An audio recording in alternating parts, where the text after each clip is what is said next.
we're built for struggle, us human beings. You're not after the bubbles of bliss that Dostoyevsky described in Notes from Underground. We're built to contend with the world. We're built to contend with reality.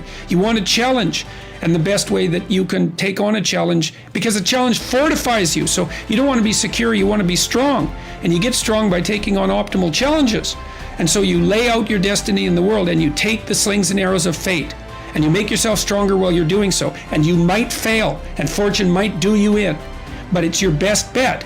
And people that have extracted unbelievable successes out of catastrophic failures.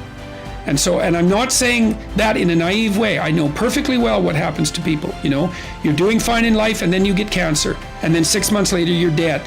And all the heroism in the world isn't going to save you at that point. But that's not the point. That's not the point. Life is bounded by mortality. But that doesn't mean that you don't get out there and contend, and you develop by contending, and you minimize the net amount of suffering in the world. And that's something, man. That's something to do. I said with Bill C-16 that I wouldn't speak the language of the radical leftists, because I don't think that language should define the game. But let's say it does. So here's the game. The world is a battleground of groups, and they're battling for power. That's it. That's the game. And some of them win, and they oppress those who don't win. So that's how we're going to view the world. Okay, now the leftists say, okay, well, here's the oppressed people.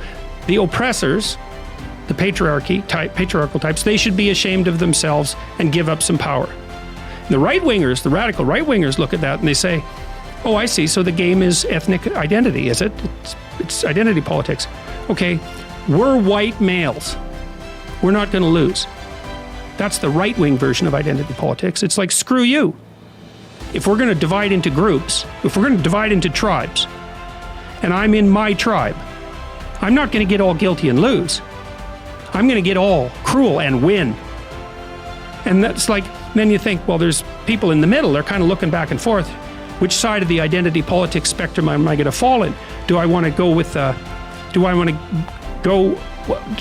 to be driven primarily by compassion, and am I going to accept guilt for my historical privilege? So that's one possibility. And then I'm the oppressor, I'm the member of the oppressor group. Or am I going to say, oh no, to hell with that, I'm just going to play to win? Well, then I'm going to go to the right. It's like, well, my sense is, how about we don't play either of those games? And the reason we shouldn't play them is, well, the Soviets played the left-wing game and killed who knows how many tens of millions of people. You can't even count it accurately. The estimates range from 20 to 100 million. Those are pretty big error bars. And the Maoists, maybe 100 million, certainly 60 million. So, okay, that didn't work out so well. And then there's the Nazis, they played ethnic identity politics and racial superiority. It's like, what, do we want to play that game? See, what I've been trying to do, really what I've been trying to do for the last 30 years is say, look, there's heavy temptations to play those sorts of games. But that's not the only game in town. It's a much better game to play individual. It's like, get your act together.